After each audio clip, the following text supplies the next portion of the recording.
Assalamualaikum warahmatullahi wabarakatuh. Selamat sore ya untuk rekan-rekan semuanya. Salam sejahtera selalu tentunya buat kita ini. Semoga untuk kesempatan kali ini kita dan juga rekan-rekan kita ya senantiasa diberi kesehatan dan juga kelancaran. Untuk kesempatan kali ini rekan-rekan menjawab salah satu request ya dari rekan kita yang kemarin japri ke saya yang menanyakan faktor penyebab mengapa telur itu menjadi infertil. Nah, ini nanti akan kita jawab ya. Tentunya juga sesuai dengan apa yang pernah kita alami. Mengenai masalah telur yang infertil ya rekan-rekan, memang di dalam dunia peternakan pembibitan senantiasa menjadi kendala tersendiri ya. Yang mana untuk indukan-indukan tersebut sudah bertelur dengan maksimal, tapi ternyata untuk telurnya tersebut mengalami infertil atau tidak ada pembuahan. Lah, hal ini tentunya banyak faktor ya rekan-rekan, tapi yang menurut saya ini yang paling dominan di faktor ini adalah masalah faktor pejantan. Memang ada yang mengatakan dengan langsung pakan yang bagus ya akan bisa mendukung untuk masalah fertilitas dari telur tersebut.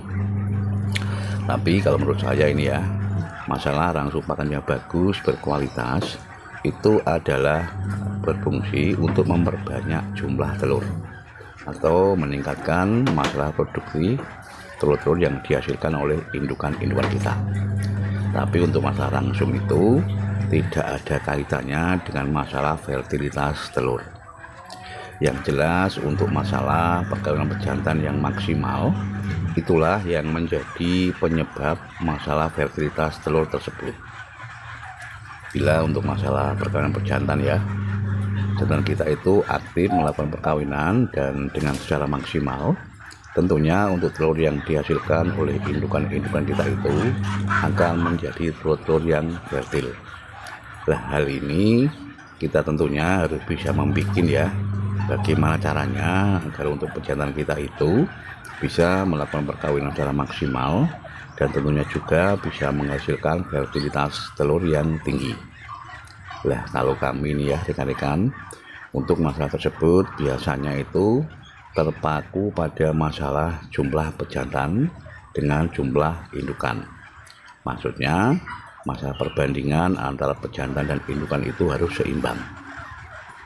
Kalau di kandang kami ya, untuk masalah perbandingan itu sudah sering saya sampaikan bahwasanya 1:8 itu sudah sangat bagus sekali untuk masalah pejantan dengan indukan ini bisa melakukan perkawinan secara maksimal.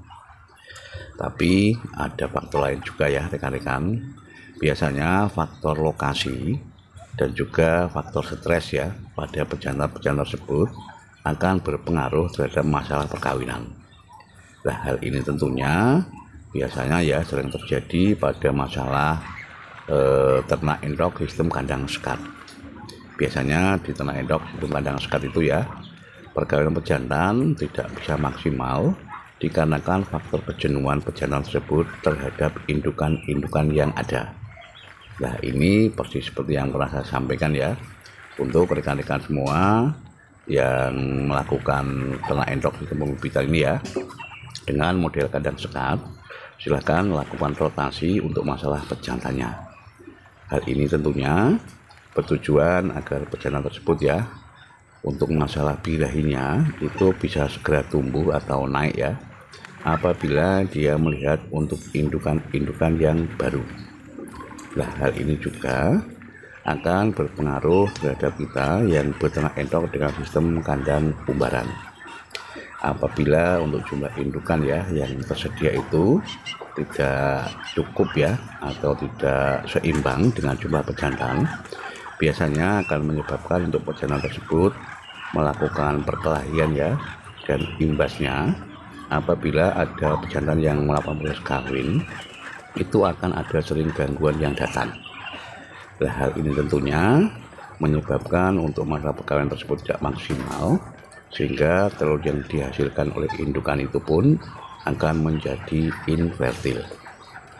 Dan yang perlu dicatat juga ya untuk rekan-rekan semuanya, bahwasanya tanpa pejantan pun untuk indukan-indukan kita itu apabila dengan langsung pakan yang berkualitas ya tentunya akan tetap melakukan proses produksi telur.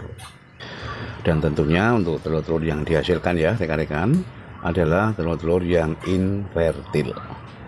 Nah, untuk masalah solusi mengenai hal tersebut ya, ini kalau saya ini, kita harus bisa membuat untuk jumlah ya atau perbandingan antara pejantan dan juga indukan itu harus seimbang.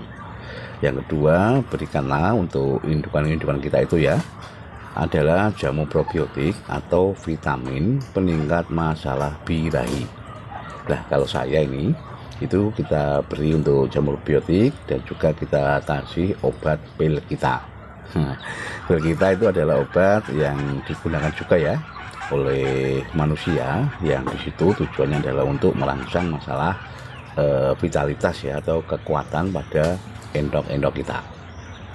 Nah, itu adalah untuk cara yang sering kita lakukan ya mengenai masalah penyebab untuk pejantan kita ini melakukan proses perkawinan tidak bisa secara maksimal. Nah, ini sekalian saya jawab juga ya pertanyaan dari rekan kita ini yang menanyakan untuk masalah pejantan itu bagusnya yang di usia berapa, yang muda atau yang tua. Nah, menurut saya nih ya rekan-rekan, untuk pejantan yang muda itu biasanya dia akan ambisius ya atau birahinya itu tinggi, tapi untuk masalah fertilitasnya itu juga agak rendah. Dan kalau untuk pejantan yang tua ya, kalau menurut saya untuk masalah fertilitasnya itu lumayan tinggi sekali itu, tapi untuk masalah intensitas perkawinannya memang agak rendah. Nah, kalau saya tetap memilih untuk pejantan-pejantan yang agak tua ya, yang mana untuk masalah fertilitasnya itu bisa maksimal walaupun untuk intensitas perkawinannya agak rendah. Yaitu tadi kita bisa mendorong dengan melakukan pemberian vitamin ya atau probiotik agar untuk masalah intensitas perkawinan dari pejantan-pejantan kita itu bisa secara maksimal, dan tentunya juga kita harapkan bisa menghasilkan untuk fertilitas yang tinggi pada telur-telur yang dihasilkan oleh indukan-indukan kita. Nah, itu tadi ya untuk rekan-rekan semuanya beberapa penyebab atau faktor penyebab ya mengapa untuk kondisi dari telur-telur kita itu mengalami telur yang infertil. Tentunya masalah faktor pejantan ya adalah faktor yang paling dominan yang menyebabkan untuk kondisi dari telur-telur kita itu menjadi telur yang infertil. Semoga saja untuk apa yang tadi saya sampaikan ini ya rekan-rekan ada manfaatnya. Tetap semangat di dalam beternak ya. Ayo ternak gen kepenak. Wassalamualaikum warahmatullahi wabarakatuh.